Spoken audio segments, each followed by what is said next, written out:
Everyone knows that creating flowing, believable legato passages with string samples can be a tricky exercise, since a string section is capable of such a wide range of expression.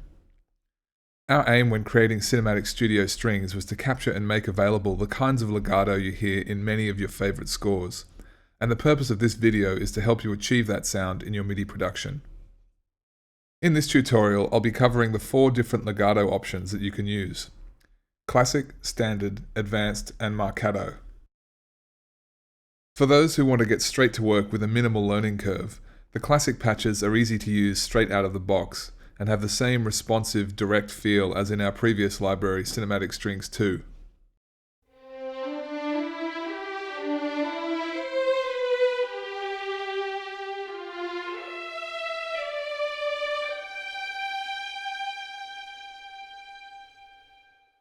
However, if you're after an even more authentic real-life sound in your melodies, load the main patches and try our new Legato system. We built this new system around the idea that achieving maximum realism in orchestral mock-ups means replicating the subtleties that occur in a live performance.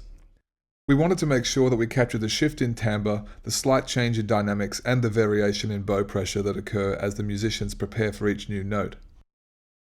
Including this brief moment in the legato transitions means there's a slight delay between playing a new note on your keyboard and when you actually hear the players change to this new note. This is not a new concept, but we did a lot of testing and research prior to the recording sessions to strike the best balance between realism and playability. Generally speaking, playing with a low velocity triggers a slower transition with more delay, and a high velocity triggers a fast transition with less delay.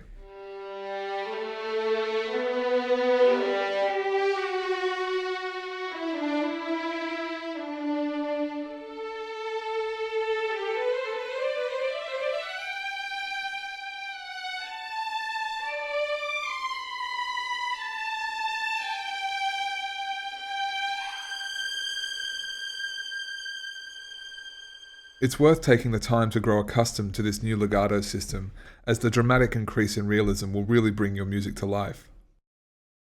Standard legato is selected by default when you load a patch. The delay is shorter and you can use this setting for the vast majority of your work. It covers fast and slow lines quite comfortably. This display on the right here is the legato speed indicator, which gives you visual feedback as to which legato speed is being triggered while you play. Standard features 2 speeds, medium and fast. Each time you play a new legato note, a velocity of 0 to 64 will trigger a medium speed transition, and 65 to 127 will trigger a fast one. Playing a note at or below the portamento velocity setting in the config page triggers a portamento slide. The speeds themselves do not increase incrementally within each zone, so you don't have to think about being super precise with how hard you hit each key. If you want a slow transition, play softly. If you want fast, play hard. There's no in-between to worry about. If you switch to advanced mode, you'll notice that the speed indicator now displays 3 velocity zones instead of 2.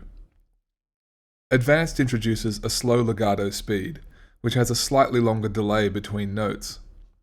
This may take a little more practice, but it can sound even more realistic, especially during slow-moving, expressive passages. Medium and fast still have the same delays as in standard mode, but kick in at higher velocities. In summary, the velocity zones for both standard and advanced are as follows. For standard, 0 to 64 is medium, 65 to 127 is fast. For advanced, 0 to 64 is for slow, 65 to 100 is for medium, and 101 to 127 is for fast. The amount of delay you'll hear for each legato speed is as follows. So for example, if you were to create a quantized legato melody using the slow speed, you can clearly hear it lagging behind the metronome.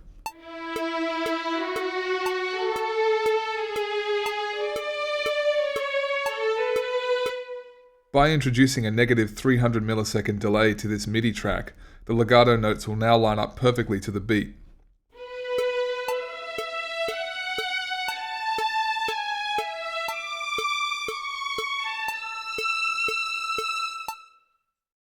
If we go in and reduce the velocity of a couple of notes to below the portamento velocity threshold of 20, this will give us some nice slides.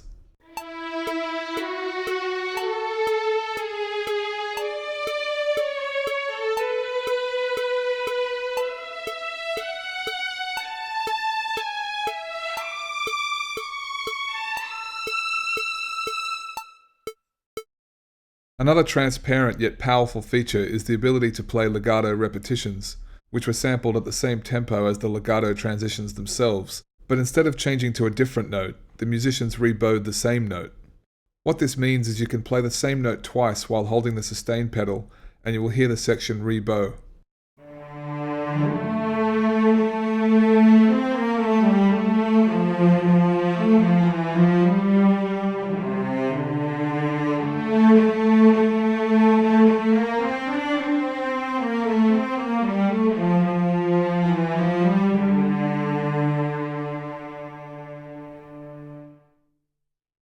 Lastly, we have Marcado.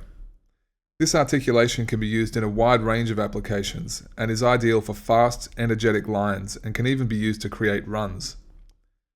The main difference between this and the other legato types is that there is practically no delay for this articulation.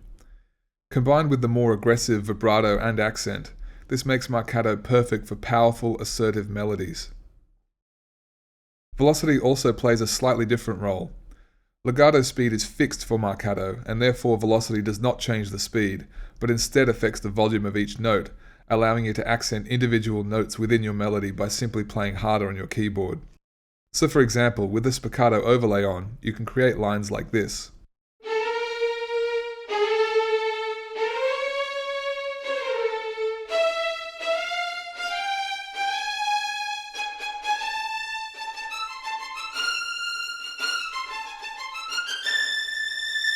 Switching the spiccato overlay off takes away the accent from the start of the notes, but it's still capable of the same degree of agility within a passage.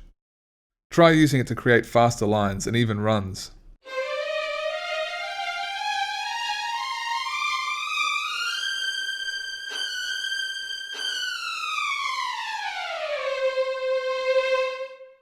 So there you have it. I hope you've enjoyed the video. I'll finish now with a short piece I created using the advanced legato setting.